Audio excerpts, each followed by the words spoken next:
बिस्मिल्लाहिर्रहमानिर्रहीम। अस्सलाम वालेकुम रहमतुल्लाह। आज पढ़ेंगे प्लैंक्स क्वांटम थ्योरी।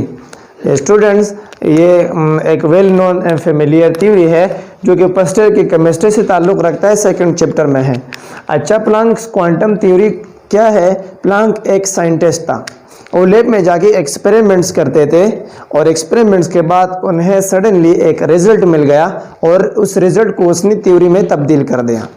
अच्छा, ये थ्योरी जो है इस थ्योरी से बाद में बहुत सारे इस तरह इससे एनालाइजिंग हो गई है। इस थ्योरी की प्रैक्टिकल लाइफ में बहुत ज़्यादा एप्लीकेशंस मौजूद है, इसलिए आप लोगों ने ये थ्योरी लाजमी लर्न करना है।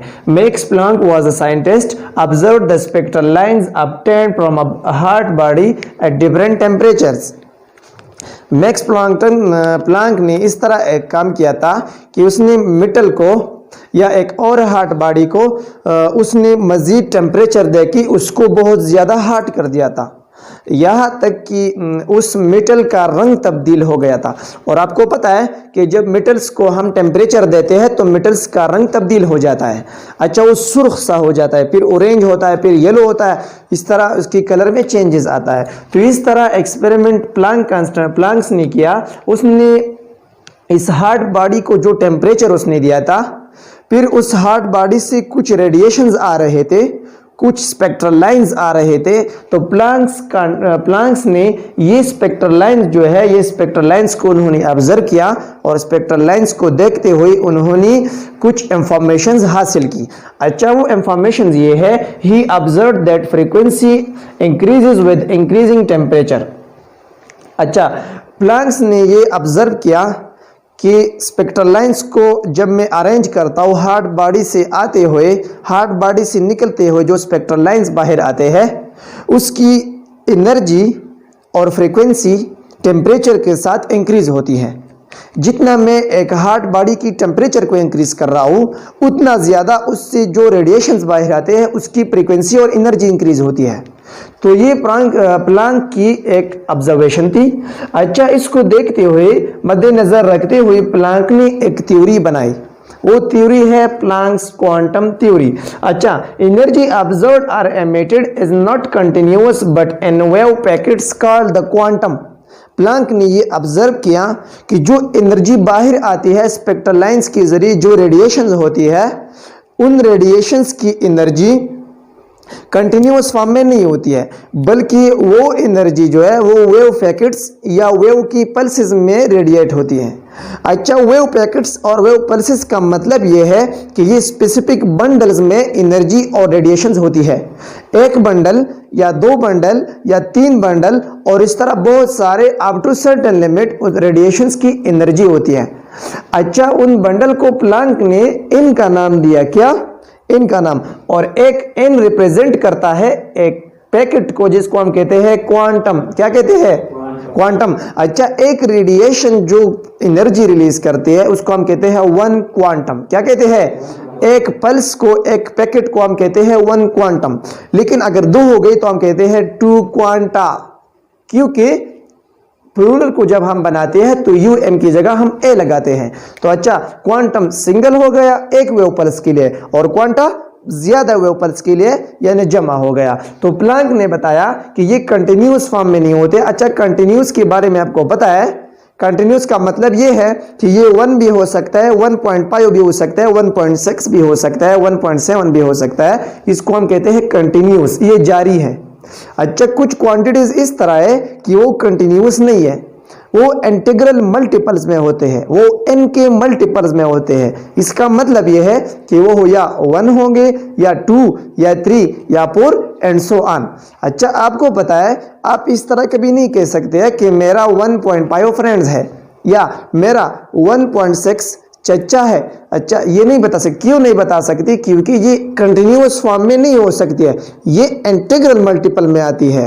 अच्छा, तो प्लैंक का मतलब ये है कि जो पल्सेस, जो स्पेक्ट्रल लाइंस जो पल्सेस निकलते हैं वो वेव पल्सेस या वेव पैकेट्स में होते हैं, जिसको हम कहते हैं क्वांटम। क्या कहते हैं? क्वांटम कहते हैं। अच्छा, प्लैंक ने ऑब्जर्व किया कि energy will be directly proportional to frequency. जिस तरह फ्रीक्वेंसी बढ़ती है, जिस तरह टेम्परेचर बढ़ती है, उसके साथ फ्रीक्वेंसी बढ़ती है और इसके साथ वेव पैकेट्स की एनर्जी भी बढ़ती है। ये प्लैंक ने ऑब्जर्व किया। तो this is the directly proportional between the energy and frequency. अच्छा, ये मैंने यहाँ पे बिल्कुल वैसा लिखा है। अच्छा, आपको पता है कि जब हम प्रोपोर्शनलिटी की साइन को ख़त्म करते हैं तो दो चीज़ें लगाते हैं। एक चीज़ लगाते हैं हम इक्वल और दूसरा लगाते हैं कांस्टेंट। तो यहाँ पे मैंने इक्वल भी लगा दी और प्रोपोर्शनलिटी को ख़त्म करते हुए मैंने एक कांस्टेंट लगाई, बल्कि ये कांस्टेंट प्लैंक ने खुद लगाई और इस कांस्टेंट को के जरिए ये फार्मूला बन गया, energy equal to Planck's constant and N2 the product of frequency. Is it clear or not? अच्छा, तो H का वैल्यू क्या है? हर एक कांस्टेंट ही एक वैल्यू होती है। वो वैल्यू प्लैंक्स कांस्टेंट की जो वैल्यू है 6.6262 क्रॉस 10⁻⁻34 जूल सेकंड। क्या? जूल सेकंड इसकी फार्मूला है। तो इसको हम कहते हैं प्लैंक्स कांस्टेंट और ये जस्ट आपने मेमोराइज करना है। अच्छा student, as energy is released in quantum form so shall be 1 2 3 और अप टू सर्टेन नंबर्स। आपको पता है, मैंने पहले से एक्सप्लेन किया है। सो मैंने H और फ्रीक्वेंसी के साथ N लगाना है। क्या लगाना है? N लगाना है। अच्छा, N या एक होगा तो 1 टाइम आप प्लैंक कांस्टेंट एंड 2 फ्रीक्वेंसी। अगर 2 हो गया तो 2 टाइम्स आप प्लैंक कांस्टेंट एंड 2 फ्रीक्वेंसी। इसको हम कहते हैं इंटीग्रल मल्टीपल और ये प्लैंक कांस्टेंट ने सबसे पहले ऑब्जर्व की थी। अच्छा, हम इससे कुछ और इक्वेशंस बनाते हैं ईटा के लिए और बहुत सारे एग्जाम्स के लिए। हमको पता है कि velocity equal to frequency into lambda. आपको पता है ना? अच्छा, अगर ये एक लाइट की वेलोसिटी है और एक लाइट की वेवलेंथ और फ्रीक्वेंसी है तो इसकी जगह वेलोसिटी की जगह हम c लगा सकते हैं, क्योंकि c is the speed of light which is 3 × 10⁸ metre per second.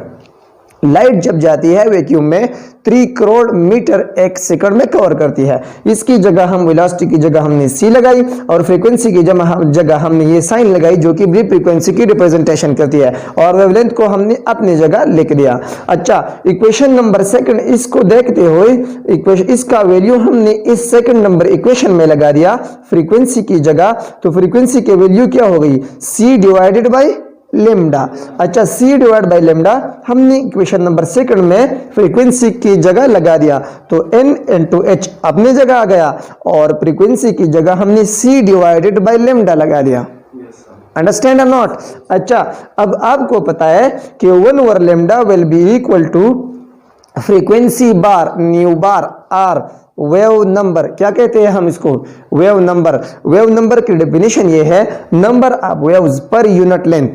एक यूनिट लेंथ में एक खास लेंथ हमें दिया गया है, उनमें कितने वेव्स पास होते हैं, इसको हम कहते हैं wave number. Understand or not? अच्छा, वेव नंबर का फार्मूला ये है 1 over wavelength will be equal to wave number. So यहाँ पे आपने देखा n into h into c, n2 product में हम लगा सकते हैं 1 over wavelength. Is it clear or not? अच्छा, 1 ओवर वेवलेंथ की जगह हम n into h into c अपनी जगह हमने लगा दिया और 1 ओवर वेवलेंथ की जगह मैंने लिखा wave number. Is it clear or not? अच्छा, अगर वेव पल्स 1 हो, वेव पैकेट 1 हो तो n की जगह मैंने 1 लगा लिया। तो सारा इक्वेशन इन लास्ट ये हो गया, Planck constant into speed of light into wave number will be always equal to energy. This is called the Planck's quantum theory. Actually, the real form of Planck constant theory is E equal to h into frequency. This can be also derived from the Planck constant theory as I have derived over the board. Understand or not?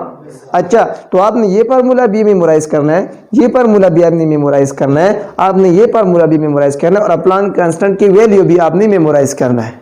Is that clear or not? अच्छा, आज तक ये काफी, अगर आपको कोई question है तो आप पूछ सकते हैं। क्वेश्चन नहीं है? अच्छा, थैंक यू वेरी मच, अपना ख्याल रखिएगा। अल्लाह हाफिज।